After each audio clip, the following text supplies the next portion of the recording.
नमस्कार विद्यार्थी मित्रांनो, या व्हिडिओमध्ये आपण एक फ्रिक्शनल इलेक्ट्रिसिटी ही कॉन्सेप्ट अभ्यासणार आहोत. The electric charge generated by friction is called frictional electricity. फ्रिक्शनमुळे जो इलेक्ट्रिक चार्ज जनरेट होतो त्याला फ्रिक्शनल इलेक्ट्रिसिटी असं म्हणायचं. आता this charge is produced only at the place of friction.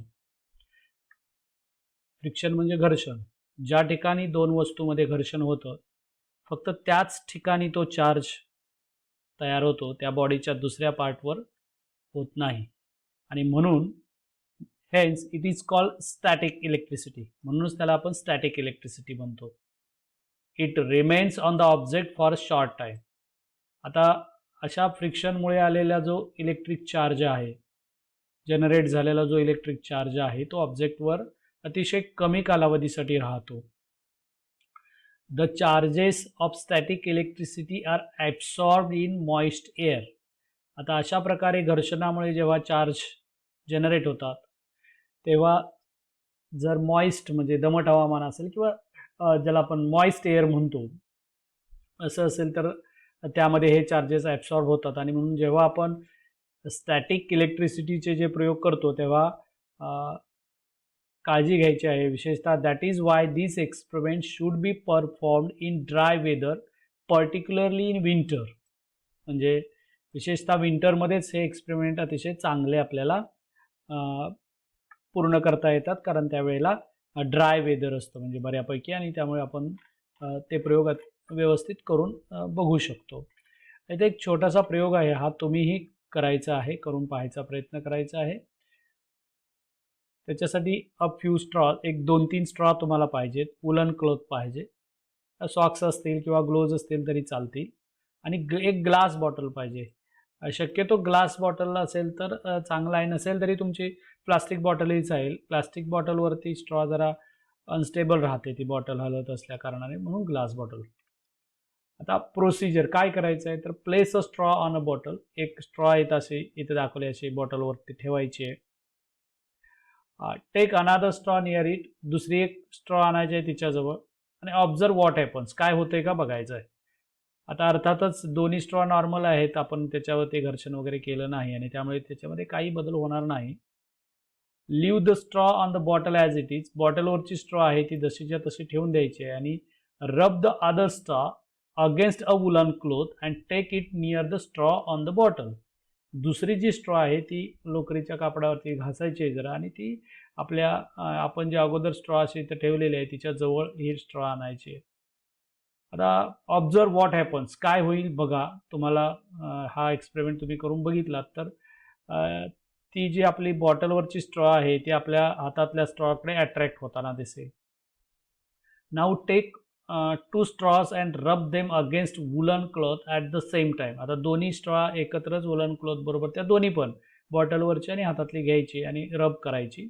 Keep one of the straw on the bottle. त्यातली एक बॉटलवर ठेवायची आणि take the other near it. दुसरी त्याच्याजवळ न्यायची आणि बघायचं काय होतं आहे.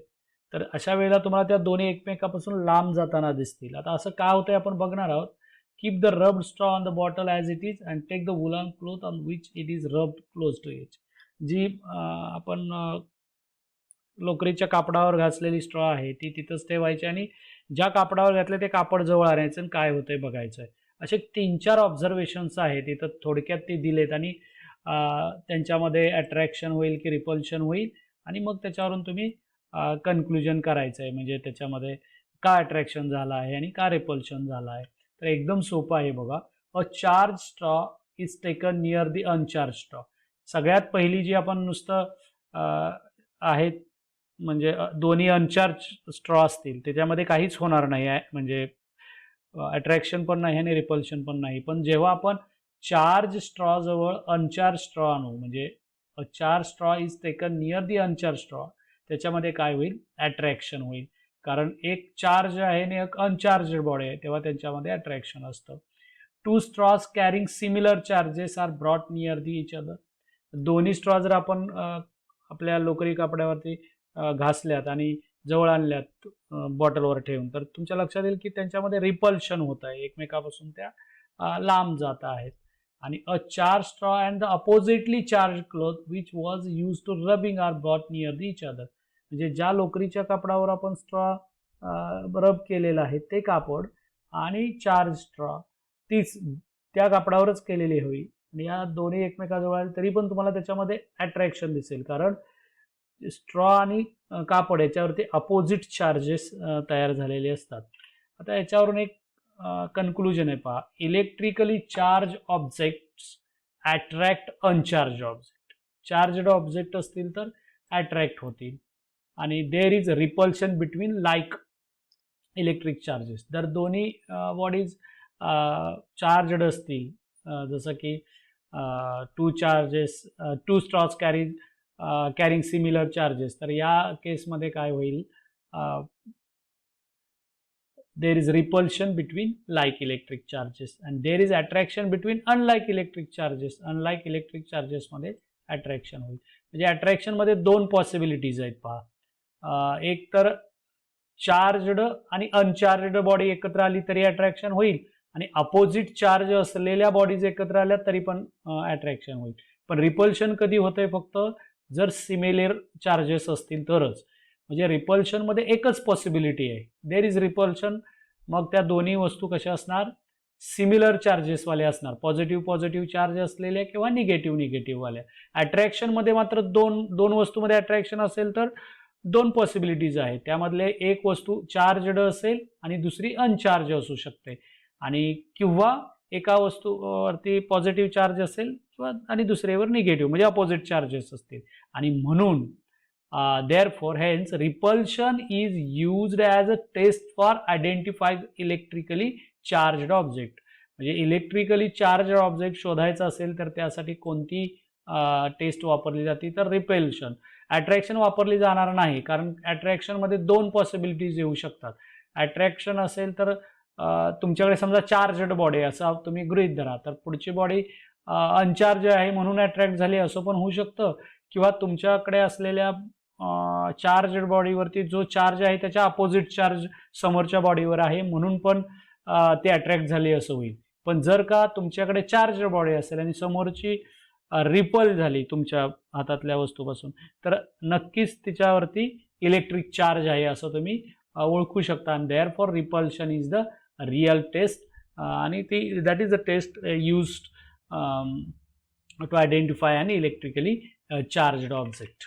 आता असंच काही प्रयोग आपल्या पुस्तकामध्ये तुम्हाला करायला सांगितलेले आहेत, ते तुम्ही करून बघायचा प्रयत्न करा. म्हणजे काही थर्माकॉल बॉल असतात बघा डेकोरेशनचे, ते घ्यायचे आहेत, किंवा मस्टर्डच्या सीड आहेत त्या बॉटलमध्ये घ्यायच्या, आणि बॉटल जरा म्हणजे चांगली विगरसली हलवायची ती, आणि मग try to move away from each other but stick to the bottle. Why does this happen. तुम्ही हे बघितलं असेल. याच्यामध्ये सुद्धा काय होणार की त्याच्यात घर्षण होणार, आणि बॉटलचा सरफेस आणि ते थर्माकोलचे बॉल आहेत त्याच्यामध्ये, आणि अपोजिट चार्जेस तयार होतील दोघांमध्ये, आणि मग त्यामुळे ते तिथं स्टिक होऊन राहतील. म्हणजे अपोजिट चार्जेसमध्ये अट्रॅक्शन असतं, हे त्याचं इन्फरन्स किंवा कन्क्लुजन आहे. अजून एक ॲक्टिव्हिटी इथं दिले बा, to charge and object by contact. Rub a plastic comb against paper, touch this comb with another uncharged comb, take the another comb near some piece of paper, what happens. वरच्या same आपण जे उदाहरण इथं बघितलं ना, त्यासारखंच अगदी जसंच्या तसं उदाहरण आहे. हे सुद्धा जसंच्या तसं आहे. Make your observations with a tick असं दिलंय पहा. Make the charge comb brought close to the flowing water gets attract or repels, किंवा ॲज इट इज राहिलं अट्रॅक्ट झालं की रिपल्शन झालं की त्याच्यात काहीच बदल झाला नाही पाण्याजवळ नेल्यानंतर वगैरे वगैरे. आणि मग त्याच्यावरून तुम्ही कन्क्लुजन काढू शकता. आता हे जे पूर्ण प्रयोग आहे त्याची कन्क्लुजन मी तुम्हाला वाचून खरं तर हा प्रयोग आपल्याला करायला पाहिजे, पण आता इट्स नॉट पॉसिबल. याचे काही व्हिडिओज मी तुम्हाला नक्की शेअर करेन. At first the flow of water is not charged. When a negatively charged comb comes near the flowing water, the negative particles in it near the comb are pushed away, and that part becomes positively charged due to the deficiency of negative charge. The comb has negative and the water has positive charge. Due to the attraction between these opposite charges, the flowing water is attracted towards the comb.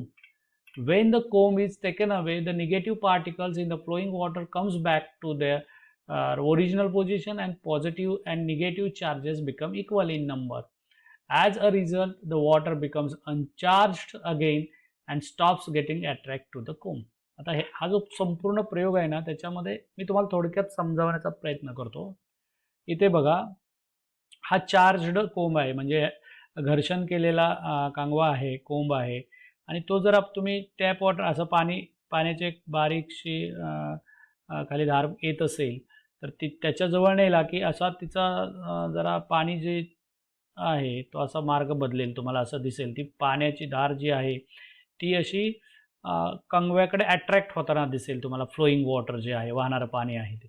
आता असं का होतंय तर ही पाणी हे uncharged body आहे आणि कोंब हा चार्जड बॉडी आहे. चार्ज आणि अनचार्ज बॉडीमध्ये काय असतं, अट्रॅक्शन असतं. पण ॲक्च्युली काय होतं, असं का होतं, तर आता हा जो कोंब आहे म्हणजे तो जो आपण त्याच्या जवळ नेलेला आहे ते वेन निगेटिव्हली चार्ज, हा कोंब जो आहे तो निगेटिव्हली चार्ज असतो. आणि जेव्हा आपण या वॉटरच्या जवळ त्याला नेतो, त्या वॉटरमध्ये पॉझिटिव्ह आणि निगेटिव्ह अशा दोन्ही प्रकारचे चार्जेस आहेत, आपल्याला माहिती आहे. न्यूट्रल जरी असलं तरी ते. आणि मग हे निगेटिव्हली चार्ज असल्यामुळे काय होतं, या वॉटरमधला जो निगेटिव्ह चार्ज आहे तो जिथे आपण कंगवा नेलेला आहे तिथून जरा काय होतो, मागे जातो. आणि तिथे कुठला चार्ज राहणार, तात्पुरता पॉझिटिव्ह चार्ज राहणार. आणि मग काय होणार, जरी मुळात वॉटर न्यूट्रल असलं तरी सुद्धा तिथला निगेटिव्ह चार्ज याच्या प्रभावामुळे, रिपल्शनमुळे जरा थोडा मागे सरकणार आणि तिथं पॉझिटिव्ह चार्ज तयार होणार. आणि मग पॉझिटिव्ह आणि निगेटिव्ह चार्जमध्ये काय होणार, अट्रॅक्शन होणार. आणि त्यामुळे पाणी, आपलं फ्लोईंग वॉटर आहे ते कोंबकडे अट्रॅक्ट होणार. असं सिंपल त्याच्यामध्ये सायन्स आहे.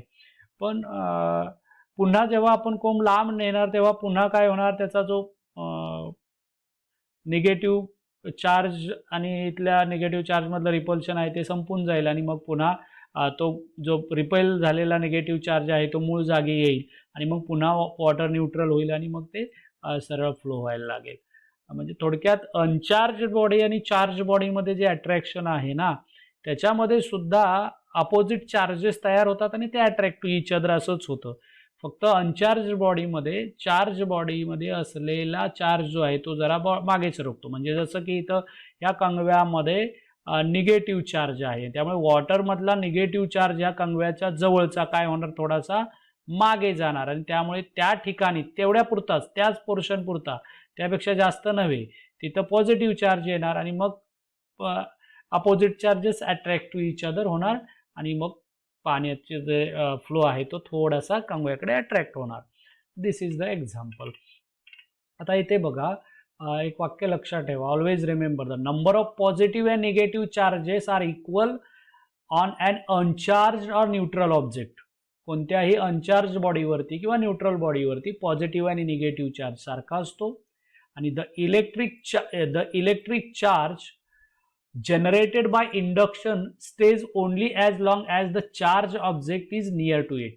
आता या प्रकारे जो इलेक्ट्रिक चार्ज निर्माण झालाय ना फ्लोईंग वॉटरवरती, त्याला इंडक्शन मुळे तयार झालेला चार्ज म्हणायचा. आणि तो कुठपर्यंत राहणार, फक्त जोपर्यंत तो चार्जड बॉडी त्याच्या जवळ आहे तोपर्यंतच, त्यानंतर तिथे तो राहणार नाही. आणि त्यामुळे ते इम्पॉर्टंट वाक्य आहे. म्हणजे electric charge generated by induction, इथे जो पाण्यामध्ये जो पॉझिटिव्ह चार्ज निर्माण होतो ना, जो न्यूट्रल असलेला आहे, त्याला इंडक्शनमुळे तयार झालेला चार्ज म्हणायचं. याच्या प्रभावामुळे, म्हणजे कोंबच्या प्रभावामुळे तयार झाला आहे. आणि तो जोपर्यंत कोंब त्याच्या जवळ असणार निगेटिव्हली चार्ज तोपर्यंतच ते राहणार आणि तो नंतर राहत नाही. Balloon sticking to a wall हे तुम्ही कुठे कुठे जत्रेमध्ये वगैरे बघितलं असेल. आता हे का होतं, तर ह्याच्यामध्ये सुद्धा एक चार्जड बॉडी आहे आणि एक अनचार्जड बॉडी आहे. याच्यामध्ये सुद्धा इंडक्शनमुळे वॉलवरती अपोजिट चार्ज तयार होतो आणि त्यामुळे अट्रॅक्शन होतं. ठीक आहे, आपण या व्हिडिओमध्ये इथेच थांबूयात. याचे काही व्हिडिओ मी तुम्हाला नक्की शेअर करेल. काही अडचण असल्यास माझ्या व्हॉट्सअप नंबरला तुम्ही विचारा. या व्हिडिओत आपण इथेच थांबूयात. धन्यवाद.